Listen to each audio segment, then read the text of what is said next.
Program ini didanai oleh para sahabat dan mitra dari Joyce Meyer Ministries. Jadi saudara harus mengerti bahwa jenis pikiran yang kita miliki, jumlah stres yang kita miliki dalam hidup mempengaruhi kita secara rohani, namun juga mempengaruhi secara fisik. Berapa banyak di sini yang setuju? Oke. Nah, baik untuk setuju dan duduk, tapi izinkan saya dengan gamblang berkata, saya lakukan ini agar saudara buat keputusan untuk lakukan perubahan.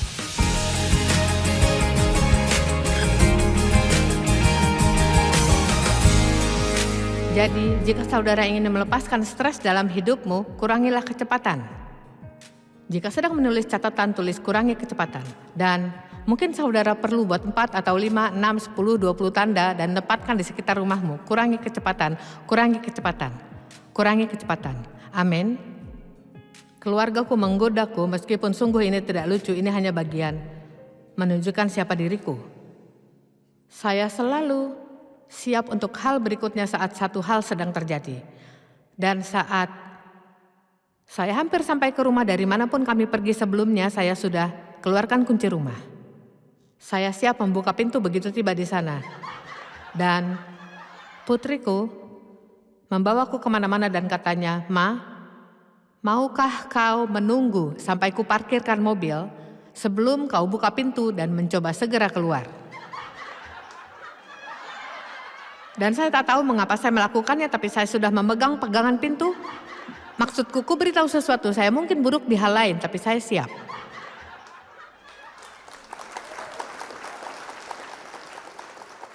Suatu hari saya tidak memperhatikan dan saudara tahu, kami menyewa mobil di sana-sini dan kami menyewa banyak mobil putih.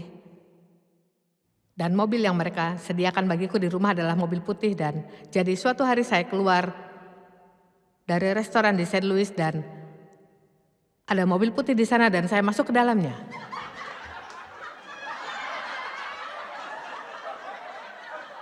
Ya coba tebak, saya masuk ke mobil seseorang yang mengenaliku dari televisi dan ini mengejutkannya. Dia teriak, "Ah!"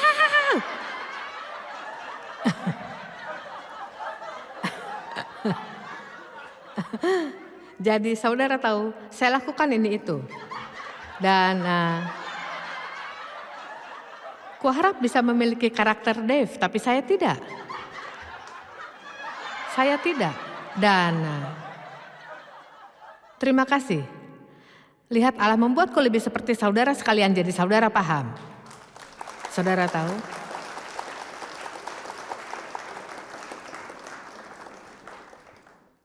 Oh, kupikir kau Dave, ternyata bukan, saya tak bisa memberi salam. Setiap pikiran dan setiap perkataan adalah benih yang menghasilkan sesuatu dalam hidup. Pribadi yang tersembunyi di dalam hati adalah bagian terpenting diri kita, tapi ia tak akan tetap tersembunyi selamanya.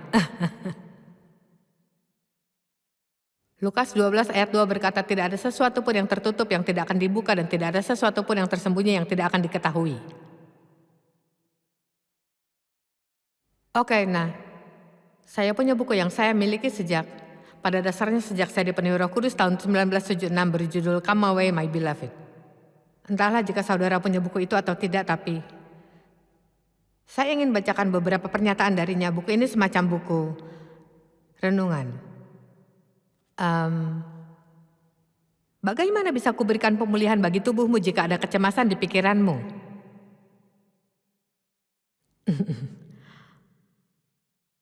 Oke, bagaimana bisa kuberikan pemulihan bagi tubuhmu jika ada kecemasan di pikiranmu? Saudara akan alami banyak kesulitan karena cemas setiap saat sementara ingin sehat. Selama ada kekalutan di pikiranmu, akan ada penyakit di tubuhmu. Engkau membutuhkan banyak hal, tapi satu hal yang utama yang harus dikembangkan untuk kelangsungan hidupmu adalah keyakinan absolut akan pemeliharaan Allah. Semakin saudara kenal Sang Allah, kata Alkitab, serahkanlah segala kekhawatiranmu kepadanya sebab Ia yang memelihara kamu. Jadi, guru serahkan kekhawatiran Dave Meyer. Saudara tahu, ia Ia tumbuh sebagai seorang Kristen, ia alami waktu-waktu indah bersama Allah bahkan sebagai seorang remaja, dan saya tumbuh di rumah tangga berantakan jadi. Ia memulai lebih dulu dariku. Dan beberapa saudara tak bisa memilih caramu dibesarkan dan beberapa saudara memulai lebih baik dari yang lain dan mungkin mayoritas terbesar saudara tidak memulai dengan baik. Karena iblis mulai mencoba mengganggu hidup kita sejak dini dan kuberitahu sesuatu. Jika saudara punya orang tua hebat yang menguatkanmu dan membesarkan dengan benar, saudara perlu menyadarinya dan bersyukur. Amin. Karena saudara tak sadar betapa besarnya ini membawa perubahan pada hidup. Mereka katakan kepribadianmu dibentuk dalam tahun-tahun awal hidupmu. Jadi, saat memulai dengan buruk, saudara perlu bekerja dengan Allah untuk selesaikan dengan baik. Tapi tidak apa, Allah memakai segalanya jika kita izinkan. Kurasa tidak ada yang lebih buruk dari selalu merasa buruk.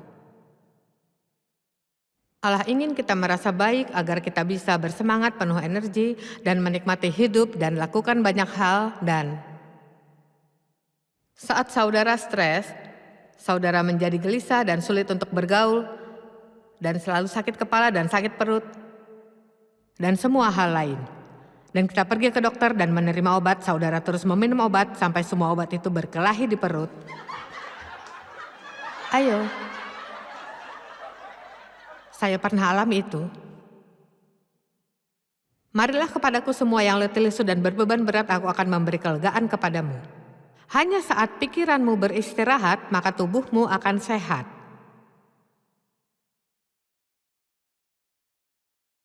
Jadi jika saudara sakit dan saudara coba minta kesembuhan pada Allah, salah satu hal yang perlu saudara belajar lakukan adalah tidak khawatir. Bahkan tentang kesehatanmu.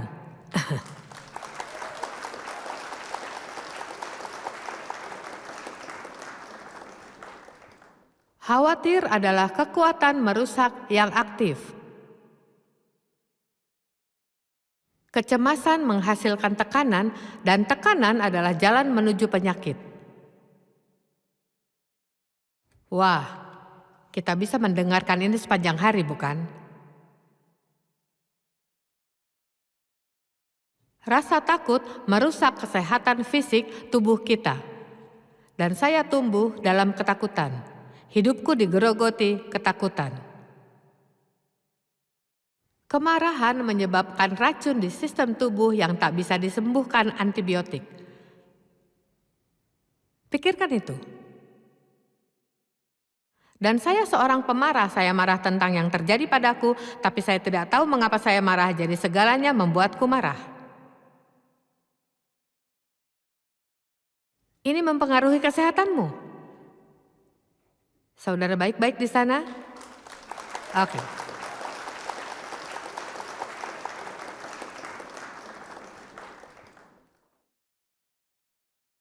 Terima kasih, aku mengasihimu juga. Teruslah mengasihiku sepanjang ini. Oke. Amsal 14 ayat 30, kini saya akan membuktikannya padamu dari firman. Pikiran dan hati yang tenang dan tidak terganggu adalah kehidupan dan kesehatan bagi tubuh. Apa kataku? Tapi kita baca ini namun tidak mengaplikasikannya dalam hidup kita. Ini seperti ayat Alkitab yang indah, tapi bagaimana jika kita aplikasikan dalam hidup? Saudara punya pikiran dan hati yang tenang dan tak terganggu. Berapa banyak waktu yang dihabiskan untuk marah? Berapa banyak yang tak kau ampuni dalam hidup? Seberapa sering terburu-buru? Berapa banyak stres yang saudara miliki? Apa yang kau lakukan dengan waktumu yang tidak menghasilkan buah yang bisa kau buang dan alihkan kepada hal lain? Tapi saudara tidak mau karena, entahlah, kau tahu? Tahukah saudara, semakin melakukan lebih banyak semakin saudara kecanduan? Dan saudara akan terus melakukannya, saudara tak lagi tahu bagaimana beristirahat karena saudara merasa istirahat itu membosankan.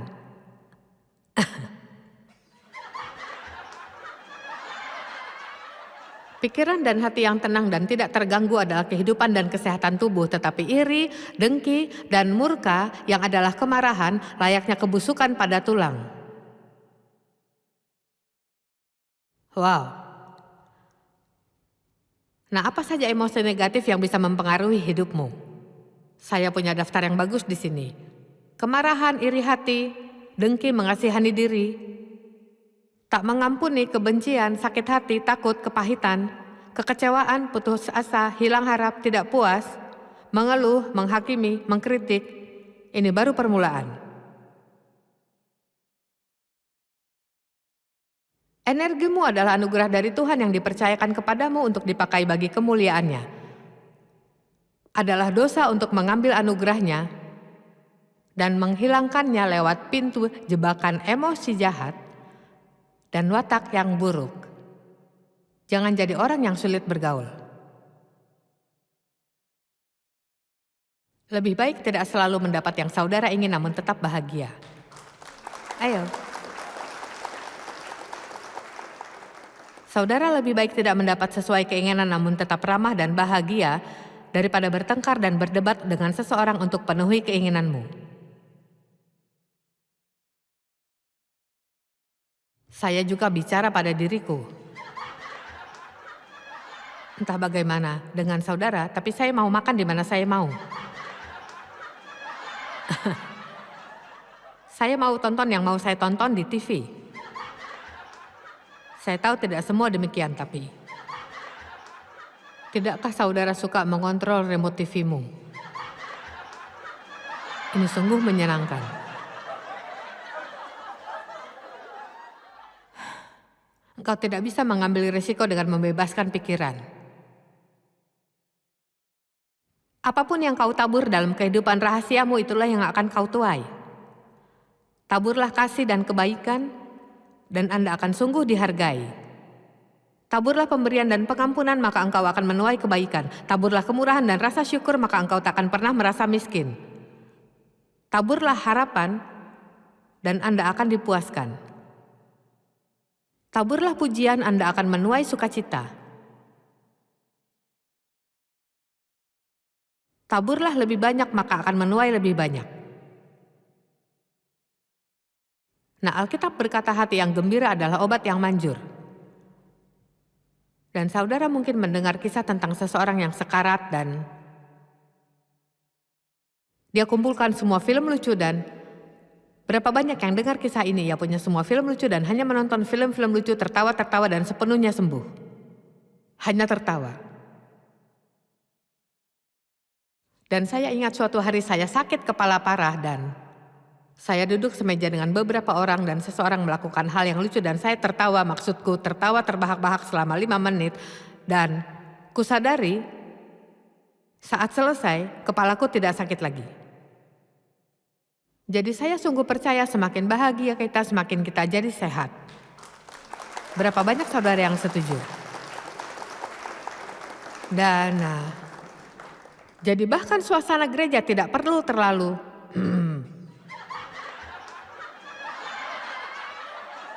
kita ada di rumah Allah. Amin. Oh ya, jika saudara mau bermain-main di internet, jangan mencari semua gosip, carilah hal-hal yang lucu. Ada konten yang lucu tentang anak-anak, maksudku hal-hal yang membuatmu tertawa keras-keras sambil duduk sendirian. Amsal, kembali ke Amsal 17:22, hati yang gembira adalah obat yang manjur, tetapi semangat yang patah mengeringkan tulang. Mereka banyak bicara tentang tulang di Alkitab. Jadi, tetapi tulangmu, maksudku jika saudara bermasalah pada tulang, maka ada masalah pada dagingmu. Semangat yang patah adalah ia yang sedang sedih, lemah, depresi, kalah, putus asa, atau merasa gagal.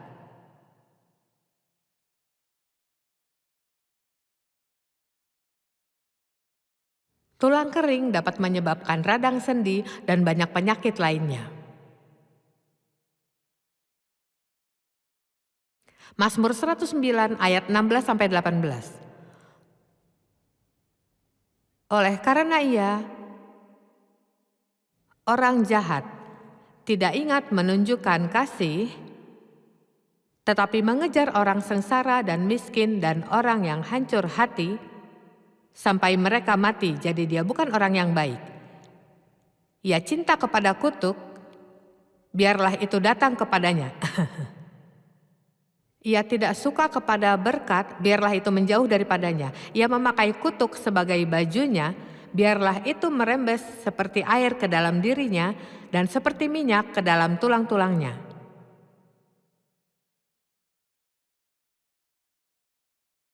Tulang menekankan kekuatan, kekokohan, dan kebugaran tubuh. Seseorang yang dideskripsikan memiliki tulang lemah adalah mereka yang lemah, mudah sakit, selalu merasa tidak sehat. Saudara tahu kita ini makhluk 3 bagian, tubuh, jiwa, dan roh, dan setiap bagian diri kita mempengaruhi bagian yang lain. Pikiranmu mempengaruhi emosimu, mempengaruhi rohmu. Roh yang penuh akan Allah dapat mempengaruhi tubuhmu, dapat mempengaruhi emosimu, dapat mempengaruhi pikiranmu. Jadi kita harus memahami pikiran kita seperti apa, tingkat stres yang kita miliki dalam hidup, mempengaruhi kita secara rohani namun juga mempengaruhi secara fisik. Berapa banyak di sini yang setuju? Oke, nah baik untuk setuju dan duduk, tapi izinkan saya dengan gamblang berkata, saya lakukan ini agar saudara buat keputusan untuk lakukan perubahan.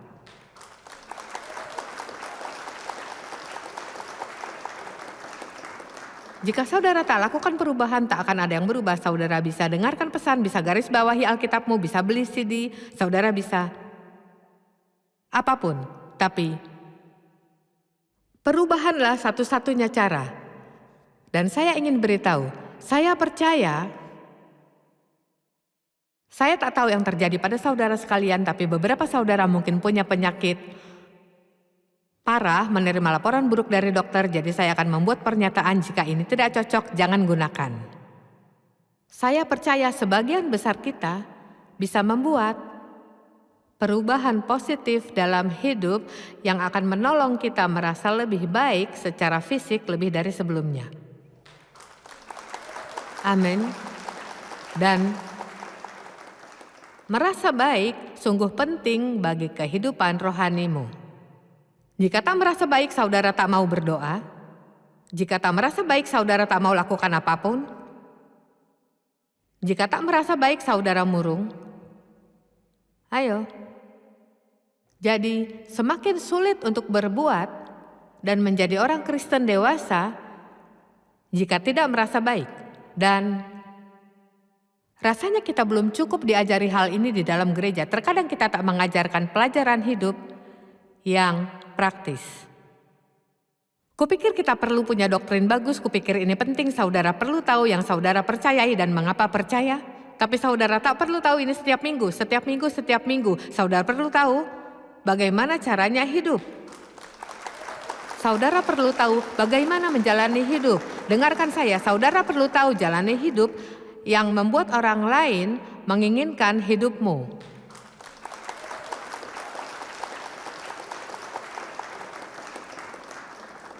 Saudara tak perlu berkhotbah pada semua orang, jadilah seorang Kristen. Saudara bisa ke gereja dan pasang stiker di mobilmu dan pin wajah Yesus di bajumu dan salib mengelilingi lehermu dan tato wajah Yesus.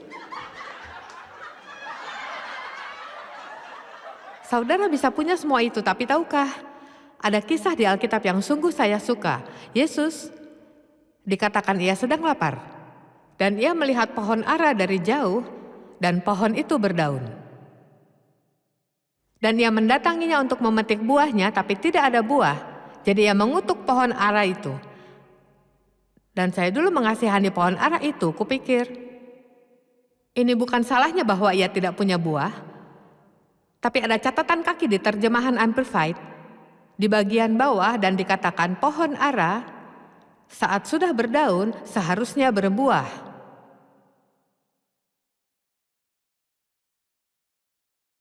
Jadi banyak orang Kristen berdaun tapi tak berbuah.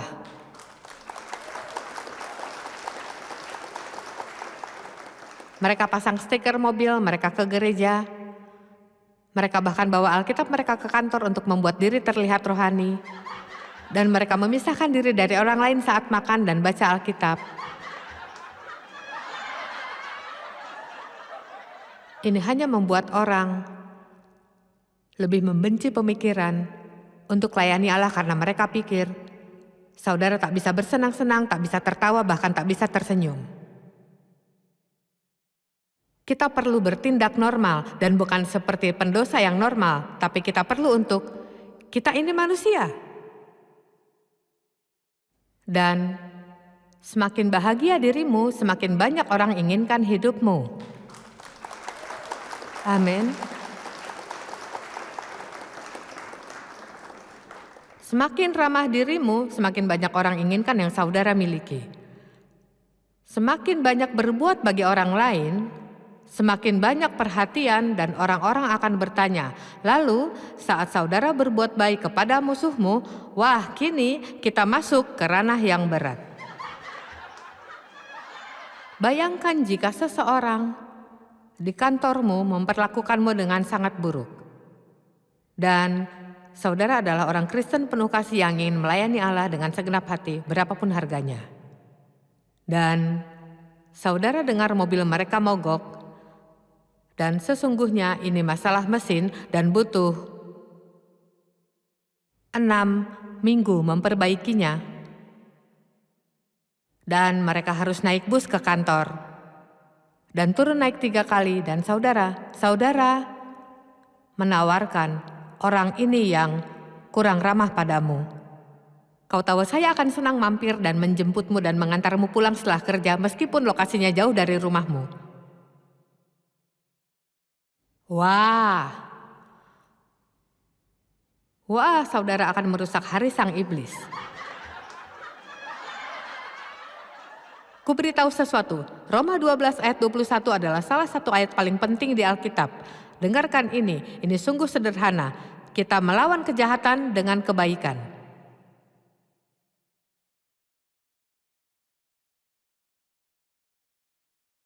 Saudara lihat seseorang yang seharusnya dikasihi dan saudara tak tahu kabar mereka. Saya belum dengar tentangmu cukup lama, saya selama ini sibuk. Tidak, saudara hanya tak mau telepon.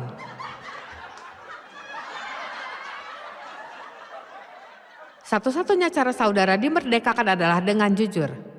Pada diri sendiri, saudara tak akan bisa bebas dengan membohongi dirimu dengan banyak alasan. Amin.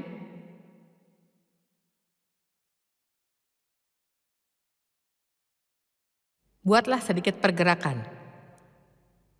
Maksudku saat saya pertama berolahraga, ya Tuhan kasihanilah. Saya ingin jalani program di mana kita punya rutinitas olahraga dari gym, lalu saudara melakukannya di rumah selama 6 minggu, kemudian saudara kembali dan dapatkan program lain. Saya tidak menyadarinya, ini tidak dijelaskan dengan baik padaku, tapi mereka memberiku 2 olahraga dan saya harus lakukan, satu sehari dan yang kedua esoknya. Tapi saya tak tahu ini, jadi saya lakukan semuanya setiap hari. Dan ini menghabiskan waktu 1 jam 45 menit. Dan saya sangat lelah. Sehingga jatuh terduduk di toilet dan berdoa supaya bisa bangun lagi.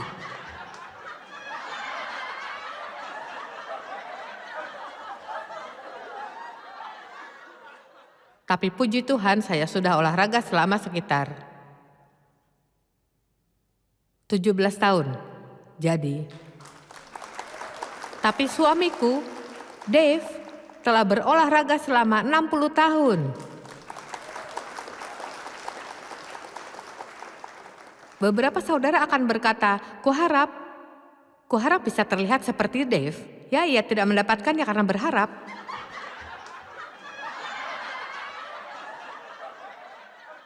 Ayo, saya berusaha untuk ramah. Mazmur 6 ayat 1-7, ya Tuhan janganlah menghukum aku dalam murka-Mu dan janganlah menghajar aku dalam kepanasan amarah-Mu. Kasihanilah aku Tuhan sebab aku merana, lemah dan gemetar. Sembuhkanlah aku Tuhan sebab tulang-tulangku gemetar. Dan jiwaku di dalam pun juga tubuhku sangat terkejut. Tetapi Engkau Tuhan, berapa lama lagi sampai Kau kembali dan bicara kepadaku? Kembalilah pula Tuhan, luputkanlah jiwaku, selamatkanlah aku oleh karena kasih setiamu. Sebab di dalam maut tidaklah orang ingat kepadamu. Siapakah yang akan bersyukur kepadamu di dalam dunia orang mati? Nah, dengarkan ini, lesu aku karena mengeluh, setiap malam aku menggenangi tempat tidurku dengan air mataku, aku membanjiri ranjangku, mataku mengidap karena sakit hati, rabun karena semua lawanku. Ia mengatakan di sini bahwa duka mempengaruhi matanya. Lebih baik saudara tetap sukacita setiap waktu.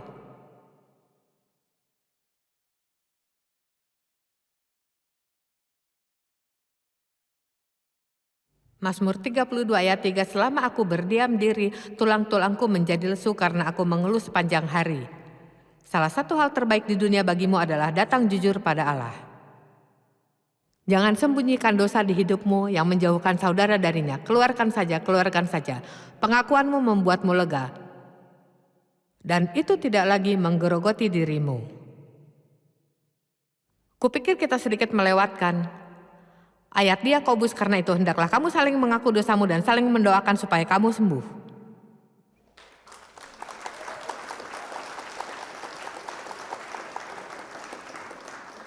Kita tak suka memberitahu orang lain.